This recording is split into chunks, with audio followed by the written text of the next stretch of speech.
क्या दिग्विजय सिंह, क्या मणिशंकर अय्यर, क्या कपिल सिब्बल या फिर क्या राहुल गांधी, कोई ऐसा नेता नहीं कांग्रेस का जो हिंदुओं की धार्मिक भावनाओं को आहत ना करता हो। समय समय पर कांग्रेस की तरफ से ऐसे बयान आते रहते हैं जो हिंदुओं की धार्मिक भावनाओं को खूब अच्छे से आहत करते हैं, जिसका खामियाजा कांग्रेस को पिछले कुछ सालों में भुगतना भी पड़ा है। अब इसी कड़ी में कांग्रेस के वरिष्ठ नेता और पूर्व केंद्रीय गृह मंत्री शिवराज पाटिल ने एक ऐसा विवादित बयान दिया है जिसके बाद हंगामा मचा हुआ है। आपको बता दें कि शिवराज पाटिल ने गीता को लेकर आपत्तिजनक बयान दिया।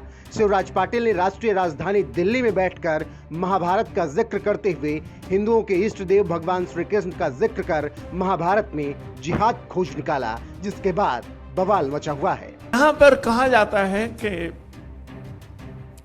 इस्लाम धर्म के अंदर जिहाद की बहुत चर्चा है। अब ये जो सब कुछ पार्लियामेंट में हम काम कर रहे हैं वो जिहाद को लेकर काम नहीं कर रहे हैं, हम विचार को लेकर काम कर रहे हैं। और जिहाद की बात भी कभी कब आ जाती है? जिहाद की बात तब आ जाती है जबकि सारे मन के अंदर स्वच्छ विचार होने के बाद भी अगर उस प्रकार से काम करने की कोशिश करने के बाद भी अगर कोई वो समझता नहीं है, वो नहीं करता है, तो कहा जाता है वो आपको अगर शक्ति का उपयोग करने का है तो करना चाहिए। और वो सिर्फ कुरान शरीफ के अंदर नहीं है, वो महाभारत के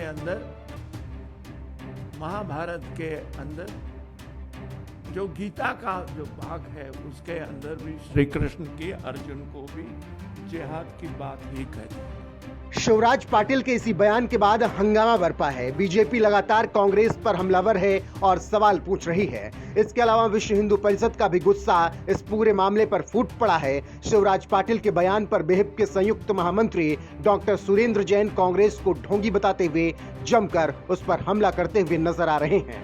कांग्रेस के एक वरिष्ठ नेता शिवराज पाटिल द्वारा गीता में जिहाद के विषय में दिया गया बयान बहुत दुर्भाग्यपूर्ण है और आजादी के बाद की कांग्रेस की मानसिकता को दर्शाता है। संपूर्ण विश्व जिस श्रीमद् भगवद गीता के अंदर आत्म कल्याण, समाज कल्याण और विश्व कल्याण का मार्ग ढूंढती है, जिसको कर्म योग का स्रोत बताती है, उस गीता के बारे में यह कहना कि वहां पर भगवान कृष्ण ने भी अर्जुन को जिहाद सिखाया था, यह बहुत अधिक दुर्भाग्य का विषय है।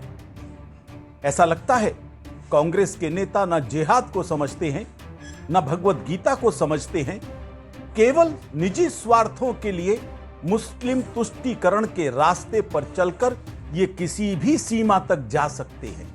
वहीं जब शिवराज पाटिल के बयान पर हंगामा मचा, बीजेपी बीएचपी के साथ साथ हिंदू संगठनों ने भी जमकर विरोध जताया, तो शिवराज पाटिल ने आनन फानन में आखिर आकर पूरे मामले पर सफाई पेश की और उन्होंने कहा, मैंने कहा जहादी है, उसको जहाद कहते हैं क्या?